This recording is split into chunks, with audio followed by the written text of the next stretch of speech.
All of us. All of us are guilty. All of us are guilty.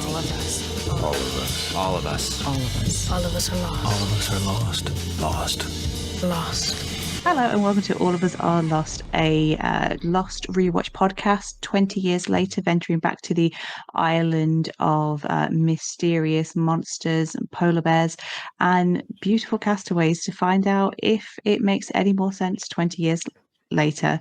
I am Kat Hughes and I'm joined as always by Andy. Andy, we've just gone over the midway point now. How are you finding being back on the island? I'm definitely enjoying it. I think we discussed it, or we have certainly discussed it previously, remembering things that I had assumed had happened a lot later, like Kate's reveal, like the reveal for Locke that he was unable to walk and now he can. So yeah, it's interesting how your mind works in these things, especially with such a confusing show, I think. But yeah, it's been great. I've been really enjoying it. I'm looking forward to discussing these next two as well. Yourself? How are you finding it? Yeah, the same. I think, as I said in the episode when we talked about Walkabout, I genuinely thought that came a lot later, that there was this big reveal about John Locke having been in a wheelchair, and I can't believe that it was literally the fourth episode. And the audience has known this. I guess maybe it's kind of at some point, I assume that other people find out, and maybe that's what we're both remembering, that thing of when somebody else learns John Locke's secret. But yeah, it's quite interesting, and yeah, I think we had the mid-series break, and it came back kind of a bit with a whimper than the bang we were expecting. But now we're into, we're kind of sort of like properly back after that mid-season break, and I think it's the mysteries are starting to come back into it. So what are our episodes for this week? So this week it's episode 14 special, which looks into the past of Michael and to a lesser extent Walt. We see a wee bit of their background and their sort of previous relationship. And episode 15, Homecoming, which is, I think, it's certainly a point in the series where everything's starting to move forward, except with the flashback, obviously, which is Charlie. So let's obviously start with special, which, as you said, it's Michael and by proxy Walt. And I think the Michael that we've seen on the island is, he's exasperated with his son. He spends most of his time and a lot of this episode trying to keep his son away from John Locke, which, you can't really blame him for. He's like young boy hanging around with some creepy old white man on his own in the woods. I don't think we should have a problem with Michael wanting to keep his son away from him. No. But I think the opinion has been that he just doesn't want to be a father. And what I thought was really interesting is that first flashback with how the episode opens. It shows actually the complete opposite of that.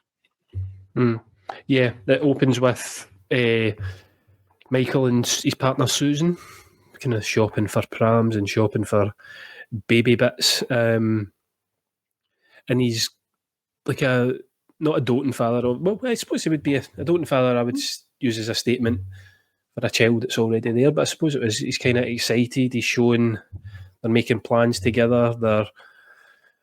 They're preparing for all the trials and tribulations of parenthood at this point, and he seems like he's fully on board with it. And obviously, as we go on, we find out it's not all as it seems with him.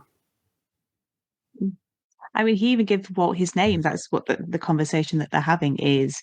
They're thinking of baby names, and he's the one that comes up with Walt after his own father.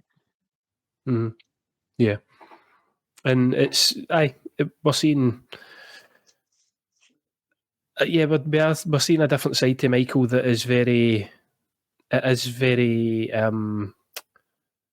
Certainly a lot softer than what we are used to. Michael on the island, from what we've seen, I think he kind of touched on his relationship with his discomfort with the relationship of Walt and Locke, which is, as you said, understandable. He's butt heads, but I think a couple of times already with Locke. He's very unsure of him. He's certainly not a fan.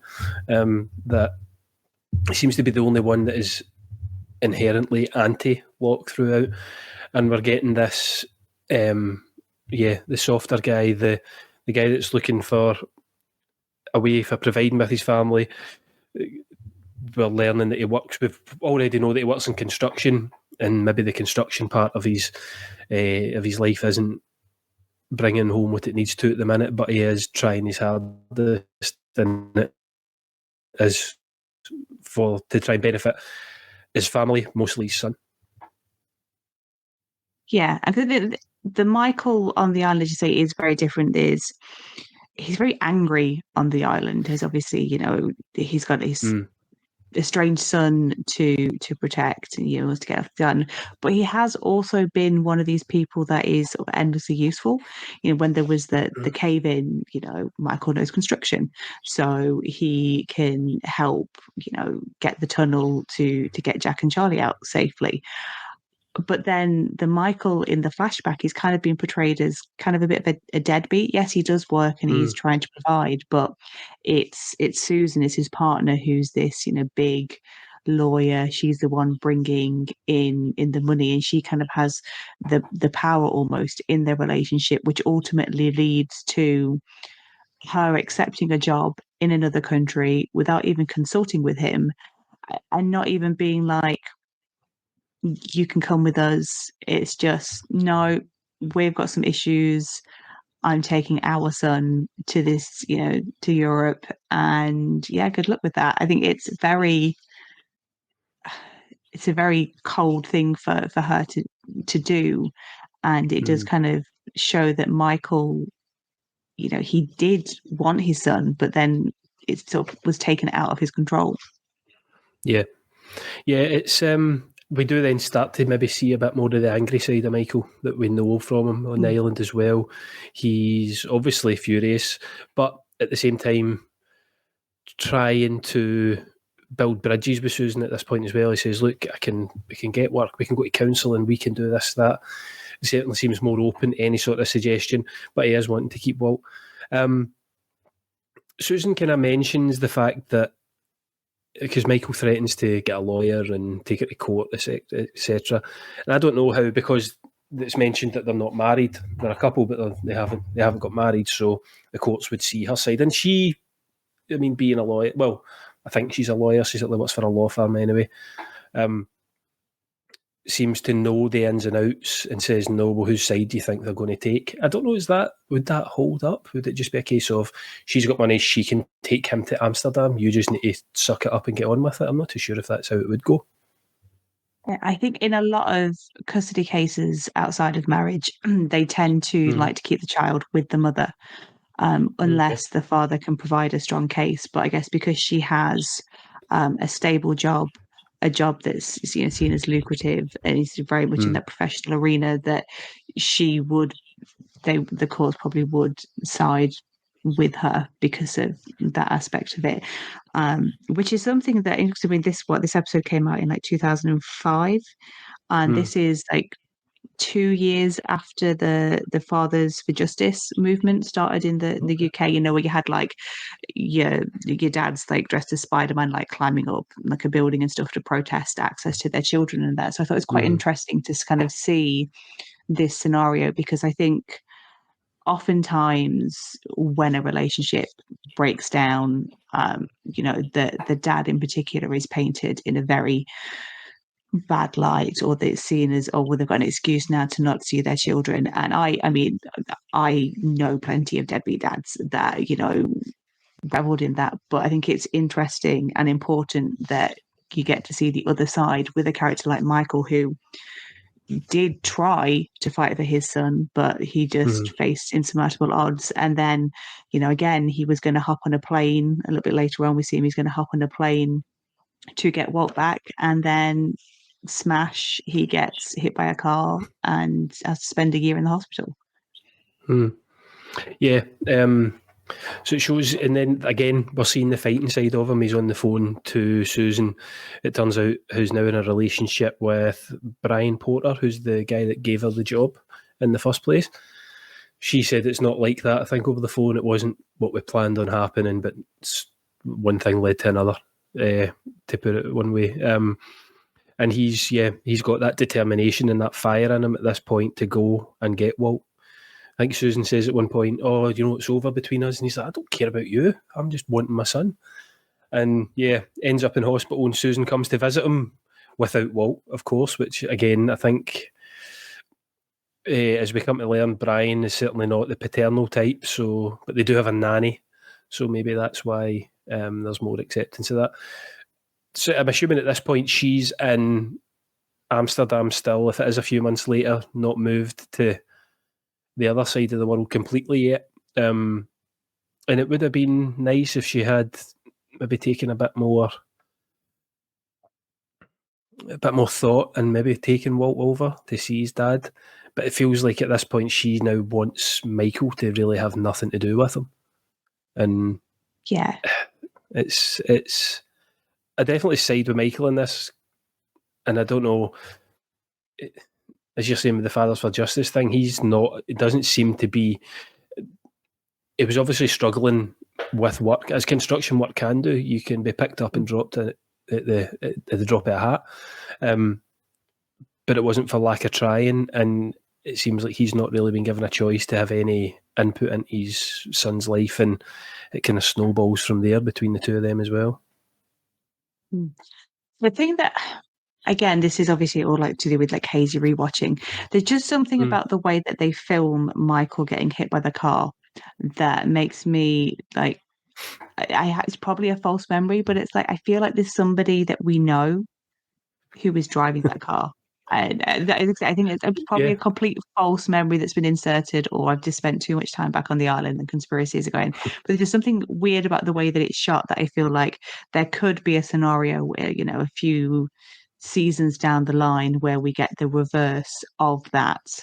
And you see who's driving the car, because it just feels like one of those. I think a lot of the island, is coincidences that aren't necessarily coincidences. It's John Locke's whole mantra, and it almost feels like this could be a very early way of the island steering Michael and Walt towards it. Mm-hmm.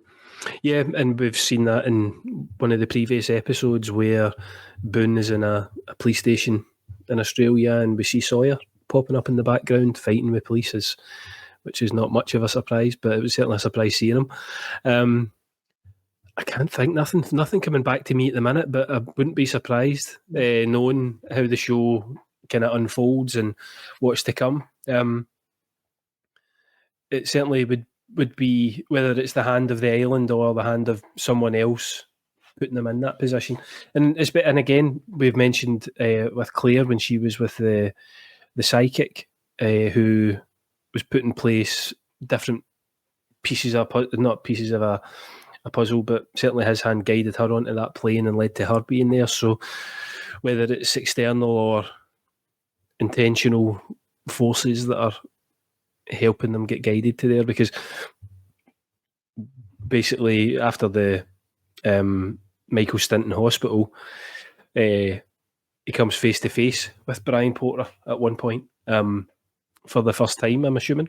And we've found out then that Susan's passed away very quickly from, it's kind of brushed over, she has a blood disorder. She was only sick for a week. And Brian has came essentially to fob off Walt on Michael because he wants nothing to do with him. Because Walt's different, Walt's strange. I suppose in this actually, is this our first almost kind of double flashback? Because there's a scene involving Susan, Brian and Walt that Michael wouldn't have been aware of, where Susan has a bit of sort of dizzy spell, Walt's not happy with not getting attention, and a bird hits the window, which Brian is immediately suspicious of Walt for. And it is almost like a double flashback in this episode. Yeah, I think that the conversation between Brian and Michael is great because when Susan's turned up to see Michael in the hospital, she's like, "I'm going to cover your medical bills. Oh, by the way, Brian wants to adopt Walt because we're getting married." And then you find out in this scene that actually Brian didn't want to adopt Walt. Brian only did it because he wanted Susan, and now that she's gone, he doesn't want the kid, and it's like, back, there you go, Michael, you be dad. And Michael again is, quite rightly outraged because he's like, he hasn't known me. You're the father he knows. How could, like, he's kind of come to terms almost with not being in his son's life, and now he's angry that this other guy just wants to just cast him aside. But yeah, we do get this scene where you kind of understand why Brian might not particularly like Walt, because it's a scene straight out of any standard sort of horror film. There's this kid, he's studying birds, he's talking about this particular bird, and then all of a sudden a bird smacks a window and dies, and it's the bird that Walt was talking about. I mean, in the context of that flashback, that scene alone, Brian's reaction is a little weird because it's like, why would you assume that Walt has anything to do with it? But you can tell by his look that he's like, oh, that creepy kid's doing it again. So I'm quite intrigued to see if there is another episode that has a bit more on the Walt side, and him doing sort of like his shinning powers, because it definitely seems to be something not quite right, because it seems like you stick that in a Blumhouse sort of family horror, and all credit to Brian. He does exactly what you normally scream at the TV to do. Your kid starts acting creepy, you get out of there, you move house, you do you get the kid into some sort of therapy, and Brian kind of does the right thing and just being like, nope, it's nothing to do with me, it's not my blood, back to dad you go, kid. Yeah. But yeah, it then does bring in this thing that has been spoken about before, where like there's something not quite right about Walt, which brings us nicely into what's happening on the island. Yeah, Locke has mentioned at the first scene on the island in this episode, it is Michael angrily confronting Locke because we mentioned that he's given his son a knife to play with. But Locke says, well, he comes to me because I treat him like an adult. He's seen things that kids his age wouldn't have experienced and will never experience in their whole life.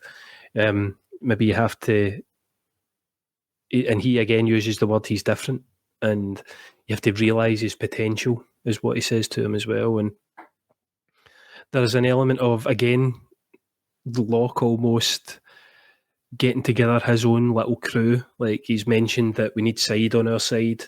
He's taken Boone under his wing almost as a sort of surrogate son. And yeah, it's interesting to see that aspect. We have also had the point where, in a previous episode, where Hurley and Walt are playing drafts or checkers, and Walt is basically winning every hand. Whatever number he needs always comes up. So there's definitely a supernatural element to him. Is he Damien? I don't think so, but you never know. He's certainly, there's an element of the annoying little shit from a movie about Walt where you're just kind of like, I don't think I could tolerate you. I've got sand in every crevice on me, and now you're shouting in my ear. Like, yeah, just deal with your dad. When you go over there. Yeah, but then, yeah, I mean, he uses his mind's eye to throw a knife. Given Boone's reaction, it's something that Boone himself is struggling with. And yeah, then Michael and Walt get into yet another argument, and then there's Walt seen reading the Spanish comic with the polar bear, and then suddenly there's a polar bear back on the island. It turned out that there was more than one.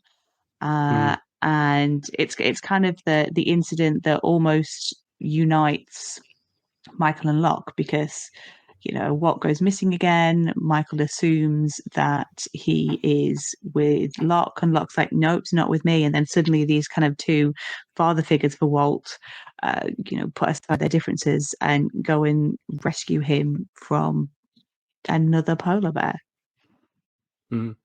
Yeah.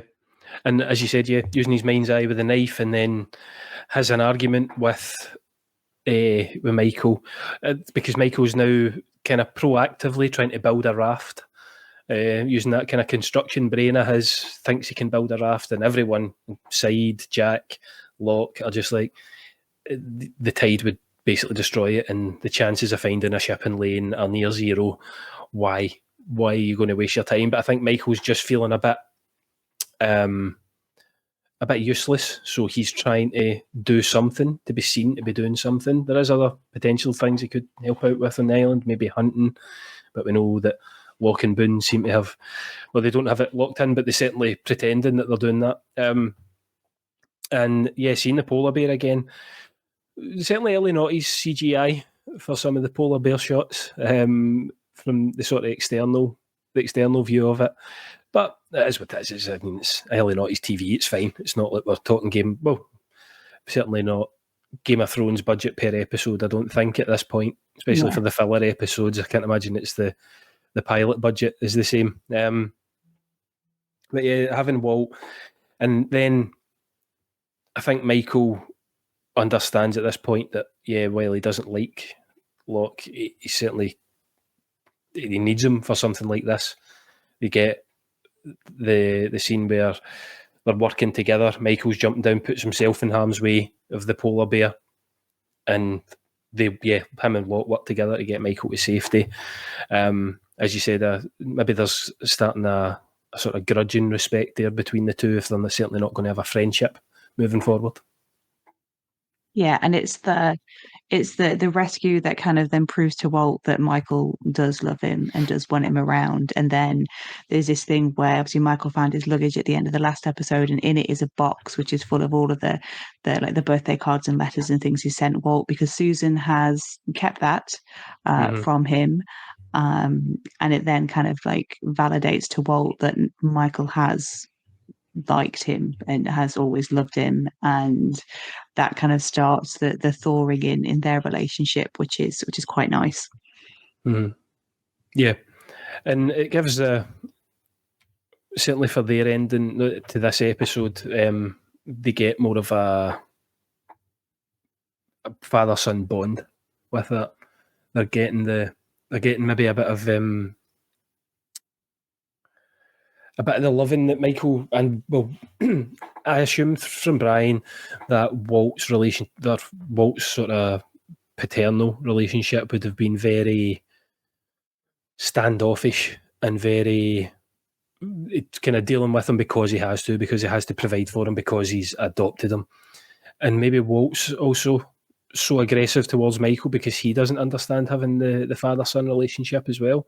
So the two of them getting to have this moment is hopefully a point where they can build together and move on together and become a father and son like they've not had before. Yeah.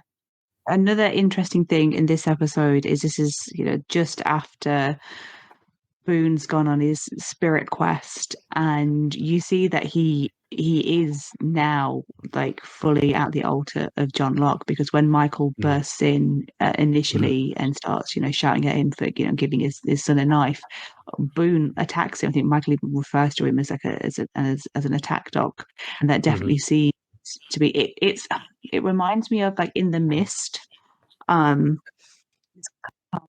has them all like the nice like gas attendant guy and William Sadler's character who were kind of with Thomas Jane's people, and then the fire and stuff happens, and then there's suddenly Mrs. Carmody. There's something about like sort of that about Boone in this scene. It's like it's not like it's full Boone. There's something not quite there fully. It's like, is he like fully under the sway of Locke and the island? Yeah, he has had his spiritual awakening and his island trip for in more ways than one, and he seems a bit off, but at the same time he's still Boone and he's immediately overpowered by Michael. Yes. he is still that puppy.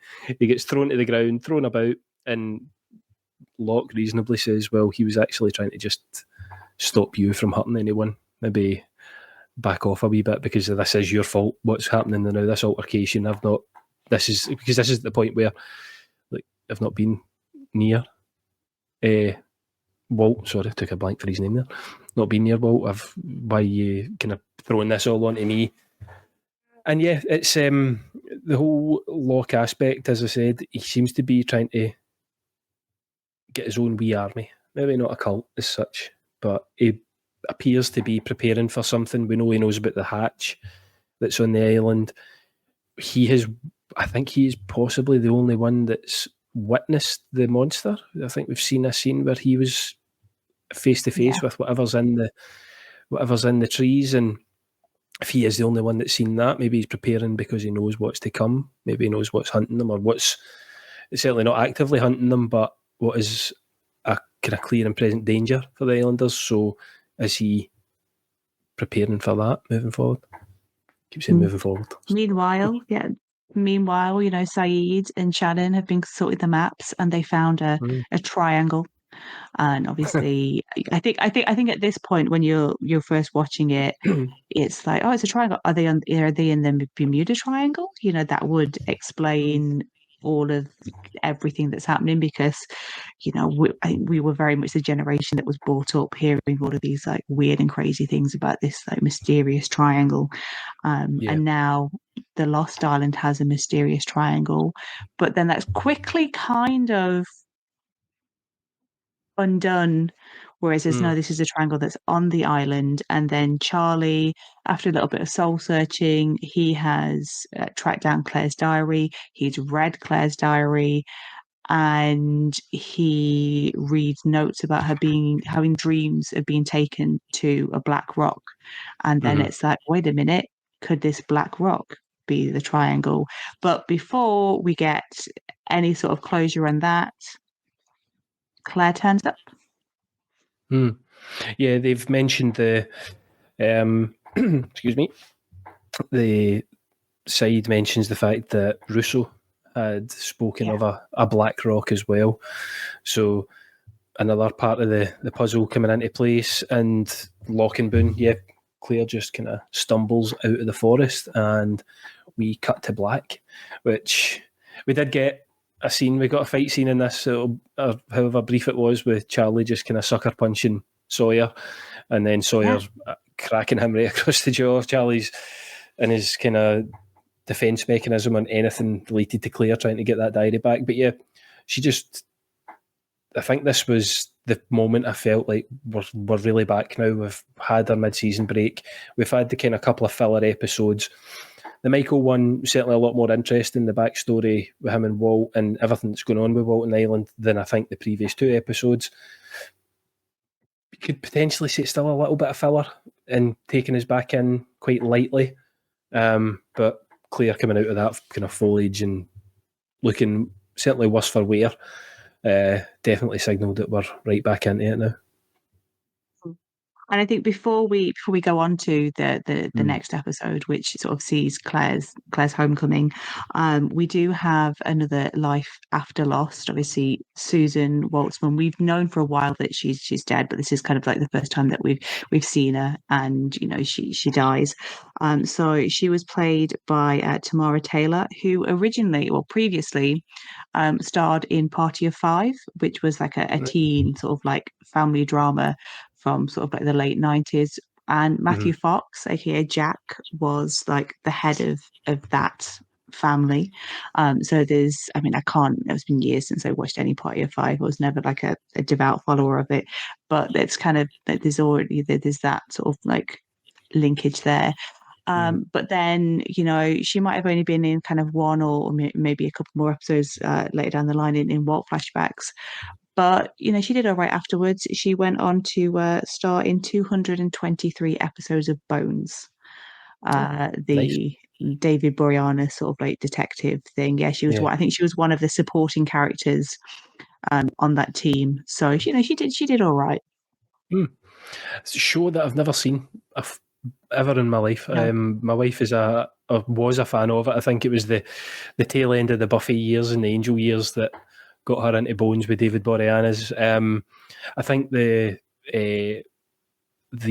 sorry, I've taken a blank to the actress's name. She was in maybe a couple of episodes of Agents of S.H.I.E.L.D. as well, I think I saw, which I would have seen her in.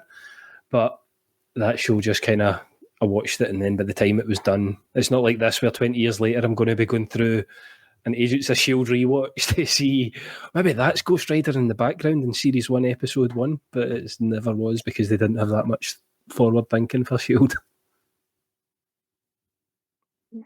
But yeah, so she did all right. She did all right for herself. And then so that leads us on to Homecoming, which we mentioned is a kind of a Charlie. It's a Charlie-centric flashback episode, but it's a Claire-centric island episode because she turns up in the middle of the night. You know, Boone and Locke discover her, and she has no memory of the last month of her life, which is basically everything since the plane crash. And you know, the group are left trying to kind of figure out, is she telling the truth firstly? You know, has Ethan done something to her? Is she coming to do them harm? And you've got lots of kind of distrust between everyone again after they've worked so hard to kind of get on track with each other. It's all kind of starting to fall apart a bit. Yeah, there is that because when there's a discussion kind of between Saeed, Jack, Locke, and I think Charlie might be there as well.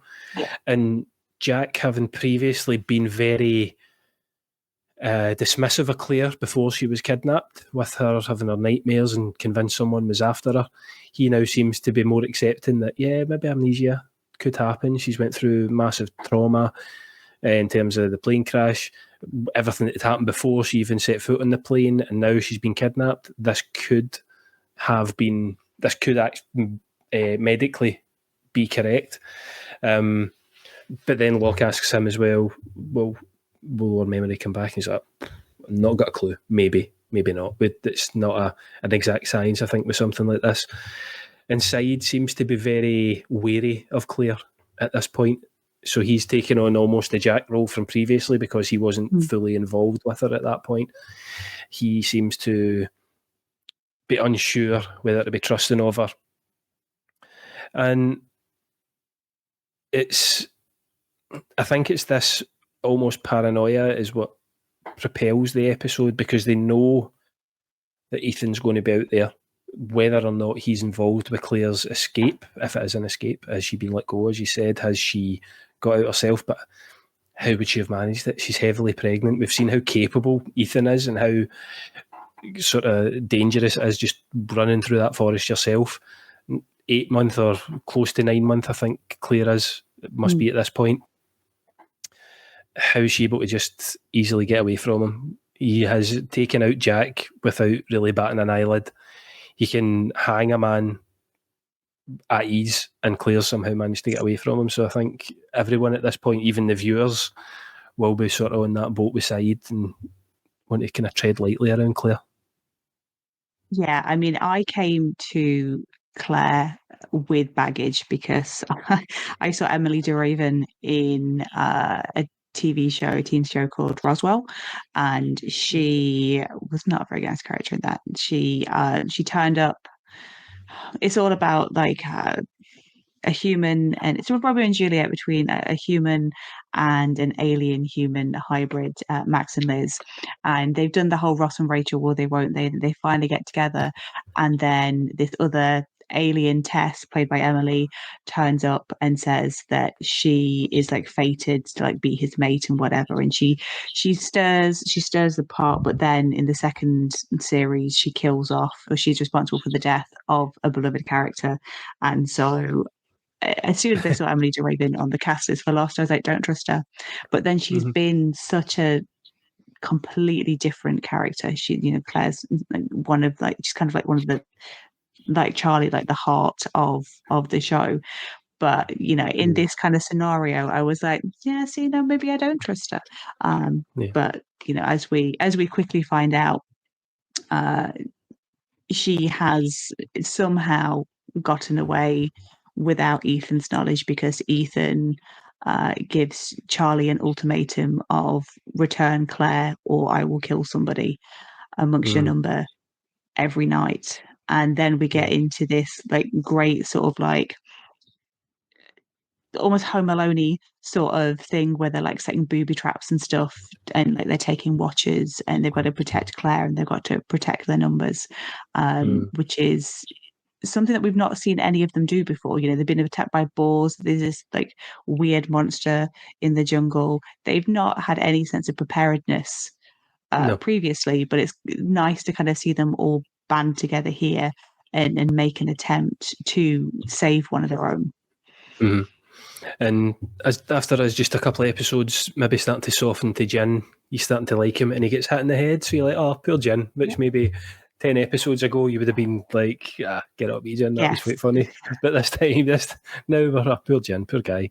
Yeah, as you're saying, they are starting to get the Home Alone thing. Locke is very adamant that they shouldn't be going after Ethan. He seems scared of him, almost. It's the first time you've maybe seen a bit of hesitation in Locke. He's more than willing to help chase down polar bears and boars and face up against whatever's in the forest and open a hatch that he doesn't have a clue what's in there. But the thought of going after Ethan, it seems to actually make him stop in his tracks, which is an interesting kind of development for his character, who's been so confident and so brazen, maybe a bit brazen on the island as well. While he respects it, he is more than willing to, without mentioning bears again, poke the bear of the island to see what it can do.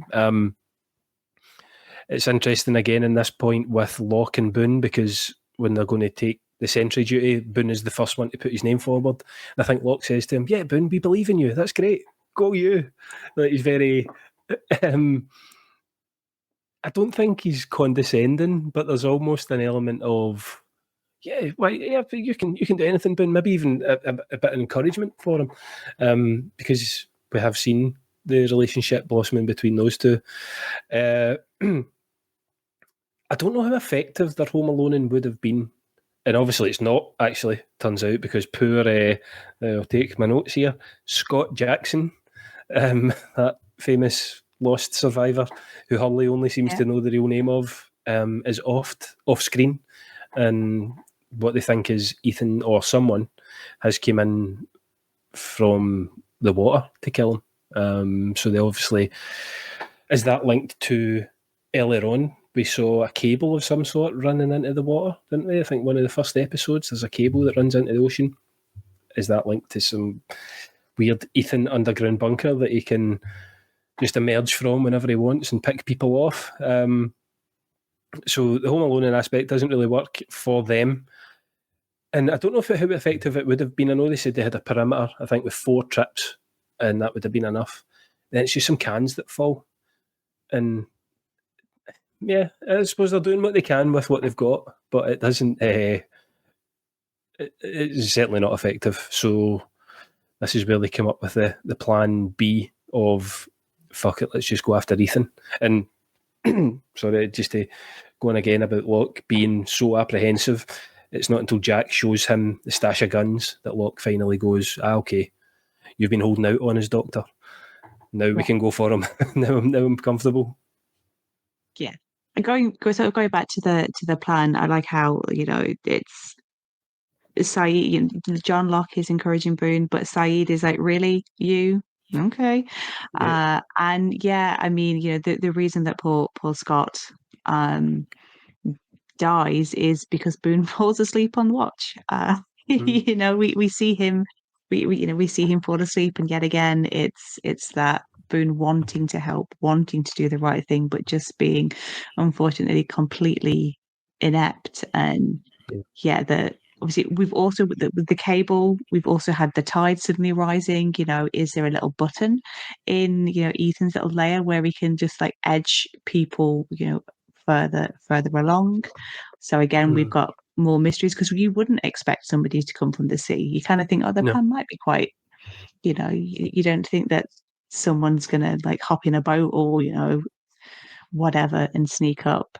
And then we get to this showdown. We've got a little bit of sexism in the fact that nobody wants Kate to have a gun. Right. Well, Jack doesn't want Kate to have a gun, and it's building in this kind of love triangle more with Sawyer because Sawyer is happy to hand over a gun to her. I mean, we've seen in the flashback that Kate knows how to handle herself with a gun. You know, she during that bank robbery, she, effortlessly disarms the bank robbers by, shooting them in the legs and the arms and things. So Yeah. I think of all of them that I've seen on the island, it's Kate that I would trust like the most with a gun, almost. Yeah. So that's just there's a lot of sort of like little moments I think in this episode with pushing relationships rather than the normal one where it'll be like an episode that just focuses on like Michael and Walt, their dynamic, and then the flashbacks back it up. This is a lot of little bits and pieces, and we haven't even talked about the flashback, which is kind of important. Yeah, it's as we mentioned at the start, it's a Charlie heavy flashback. Not a Charlie heavy flashback. It's a Charlie flashback where it's showing him sort of post the breakup of Driveshaft. He's in a bad place. He doesn't have any money. He's using his fading star to kind of take advantage of well-off women, and it seems to be rob them. We don't actively see that at the start. He has him and his other junkie friend, who I've not got a note of the name, are basically just scamming and stealing from rich people to fund their habit. They're running low, so Charlie begins to strike up a conversation, and he's very charming, to be fair to him. He comes across very well, with Lucy, who invites him round for tea, in quotation marks, as he puts it anyway.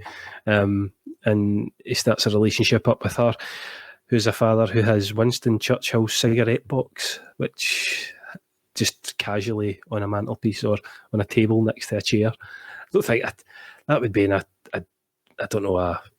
museum of some kind. Smithsonian's the only museum that comes out of my head. I don't know what that is, but it's something like that anyway.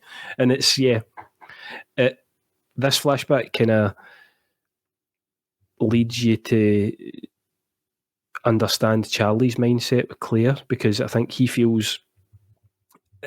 actually develops feelings for Lucy. He takes a job under her dad because he wants to be successful, but in the end he lets her down. And it's the same, not beat for beat the same as his relationship with Claire, but he's developed feelings for her. He's became close to her, and he's let her down again. Is how I think it comes across for him. With Claire, it's because he lets her get kidnapped. With Lucy, he is still that junkie at the time. He still steals from her. He steals the cigarette case. He buys the drugs. He fails miserably in the job because I'm assuming at this point he's absolutely up to his eyeballs in heroin, because it just shows him sweating and he's vomiting. Seems to be not coping at all. And it's interesting how that mirrors his sort of Claire relationship. Yeah, and I think it's obviously it's a story that I think anybody that has lived with or around an addict who is suffering to that extreme, it's a recognizable story. These people do they lie, they cheat, they steal to fund their habits. So it's quite interesting for it to see it displayed through who has been a really likable character up until this point. We're kind of seeing him at his worst, which is, I think, it's kind of shocking to see that he would do this. But I say he's not fully bad. He does feel remorse. I think my main issue with the Lucy thing is she's introduced as being 22 and like at uni, and she seems like a very mature 22-year-old. I haven't looked up how old the actress was, but just her whole demeanor and stuff, she does not really seem, even though she's come from money, which is not something that I've got experience with myself, she just seems very grown up for 22. Like if you told me she was 32, I would probably buy it a little bit more. I thought, but obviously all of same. this, she's like only 22, probably the filming of this, she would have only been, she was born 1977, so she might only been about 26 when this was filmed, which not too far off. Which I was surprised about, just looking at that there. Yeah. So she is just to make her, they do a very good job with the makeup, because obviously you've got Shannon, who is 19, and Shannon, looks, I mean, still slightly more mature, 19, but It's just an interesting side of Charlie to see. And then, as you say, it all kind of mirrors his relationship with Claire, which then leads to him, coming to save the day. But Yeah. is he really saving the day? No, not at all. So Lucy does have the line saying, "You'll never take care of anyone," which is obviously what is spurring Charlie on at this point. And this leads us to, well, actually, Charlie has had a bit of an altercation with Claire because he's been trying to protect her. Again, maybe overstepping from the Ethan and what basically she doesn't really know much about Ethan and he wouldn't tell her anything. So Claire gets a bit pissed off and puts herself forward as bait as they're looking to set a trap to take Ethan out and to find out where he's from, what his motivations are, why he's so determined to get Claire. Because all we know is Claire's a pregnant woman. That's as much information as we have at the minute. And Ethan is a psycho who lives in the woods. I can't imagine there's much use for a baby at that point. It's an extra responsibility that if you are a George of the Jungle, you're not going to want that kind of hanging around you. But this has, I think, been my favourite scene of the whole series because we've had this sort of meddling evil now for maybe 4 or 5 episodes, possibly 6, in the background. And Jack gets the upper hand. Jack gets the hero moment that he maybe failed when he tried to previously stop Ethan, beats him to a pulp again, and then you've got your hopes up. You're sitting going, yes, we're going to find out. What is Ethan going to tell them? He's going to find out. This was the most he's looked at Tom Cruise as well, so it was just, everything was just all falling into place, building up. You're thinking, we're going to get some answers, and then Charlie just, well, for want of a better word, Charlie fucks it by shooting him 6 times in the chest. Why? Yeah. And the thing is, like you say, yeah, obviously we've got, Jack kind of seducing, like Jack almost goes too far, but then he pulls himself back, and then Sawyer steps in with the gun. He's got the gun pointed at him and is like, you're not going anywhere.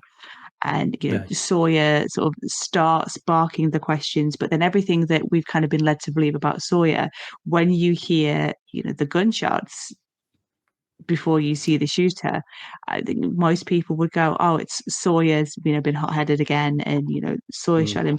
But then it's sweet, the reveal is it's sweet little Charlie who, has done it because he promised Claire that he would never let Ethan, near her again or hurt her again. But he has, I think he's really done his social standing on the island has got to go down a few pegs now because he has completely ruined their only chance to know, was he alone, what was his intentions, where was he from. It's just that cruel thing for the audience as well, because you're like, we're gonna, oh no, okay, and we're back to square one again. I remember when on this rewatch, as soon as those gunshots went off, I went, "Oh, Claire must have shot him," before the camera pans and you see Charlie apparently quite handy with a gun then, because he doesn't miss one shot. And I've been in Vegas and fired a gun, and it's, even if you've never done it before, it bounces back. So it's he's done not too bad. It's so frustrating. Like, I could imagine, we've spoke as Hurley being the kind of vehicle for the audience. Hurley's going to find out about this and he's going to be like, "Why did you do that, man? Like, come on." And that's exactly how you feel at that moment. Charlie does say, he deserved to die. I wasn't letting him near her again. And that's understandable. But they had the upper hand at that point. They had him surrounded. They had the most capable hands on the island. You had Jack, you had Kate, Sawyer, who was more than willing. He would have killed Ethan in a heartbeat. You seen that? He puts the gun to his head, says, "Don't even think about it for a second." You've got Locke, you've got Side, you've got everyone there that is the most capable of taking this guy down. And Charlie just, I think it shows his vulnerability as well, because if anything again did happen, he would be he'd be inconsolable. He said, "I should have shot him. I had the opportunity." If he didn't and something happened to Claire again. So while it is frustrating, it's also, there's a level of kind of being able to understand why Charlie did what he did. And it ultimately leads to a kind of sweet moment between him and Claire as well. I think she's seen how protective of her that he is, and she says, "I just remember peanut butter," which was a sort of nice moment between the two. The imaginary peanut butter. Um, yeah, I mean, we have to also, with Charlie's actions, we also have to address the fact that he's like a week, 2 weeks into heroin withdrawal. So he's not going to be in quite the right sort of mental state, I don't imagine. And also Ethan did, for all intents and purposes, kill him. He hung him from a tree, and if Jack and Kate hadn't turned up, and if Jack hadn't have you know, refused to give up on him, Charlie would be dead. So he's also, I guess, he's suddenly faced with his tormentor, his abuser. It's not just Claire that Ethan did something awful to; it's Charlie as well. And I think a lot of people on the island have kind of forgotten about that, to a respect, because Charlie is there and Claire wasn't. Yeah, he's got over his trauma, and the physical scars have gone. Like, he's bruising around his neck's away. So, as you said, yeah, people are maybe. I mean, having 2 near-death experiences within 1 month, having a plane crash, and then someone tries to hang you, is fairly traumatic. It wouldn't be surprised if Charlie had some of that amnesia going about as well. It's frustrating as an audience, I think, in that initial shock. Shan, my wife, she's not been watching it all along with me, but she's kind of been dipping in and out, and she just went, "Oh, why, Charlie? No, you dick!" And it just, you get, and there is that initial shock of it, but the more you think about it, it is understandable. He's the boogeyman, and how many times do you get to kill the boogeyman? Like we mentioned him, Ethan, before, acting almost like a slasher villain. He is. I mean, the kind of power in him, the strength. You see him lifting Charlie up off the floor with one arm. So is he supernatural? If there's a supernatural thing there, you get a chance to shoot it. Most is going to do that, probably. Exactly. I mean, he's doing what nobody in slasher films actually does. They have the gun. They maybe shoot them once and then just walk off, and then off into the sunset goes Michael or Jason. Charlie, repeatedly, empties a clip into him to make sure that he is dead. So we can't really fault him for that. No, we didn't have the Zombieland double tap at this point, so he didn't go up and put one in the brain just to make sure. But this is as close as you think you're going to get to it. Yeah, Ethan's pretty gone. Yeah, which leads us on to it's been a double bill of life after Lost. Obviously, this is the end of Ethan's life. And Ethan was played by William Apotha, which I think we've mentioned previously. He is Tom Cruise's cousin, which I think when you know that, you can sort of maybe see a little bit of resemblance. And I mean, since I kind of thought, well, he's Tom Cruise's cousin, and he was in Lost. He must have done like something really big, and he hasn't necessarily done anything long term.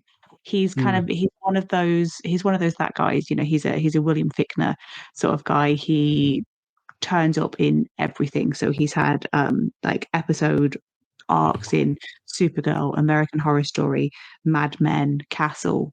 I think Minority Report would have been before Lost, but he's kind of turned up in a lot of his cousin's work as sort of like a glorified extra. So he's he's still working, but he hasn't had a lead role, or as with Tamara Taylor in as Susan, he's not gone on to be a main character in something else.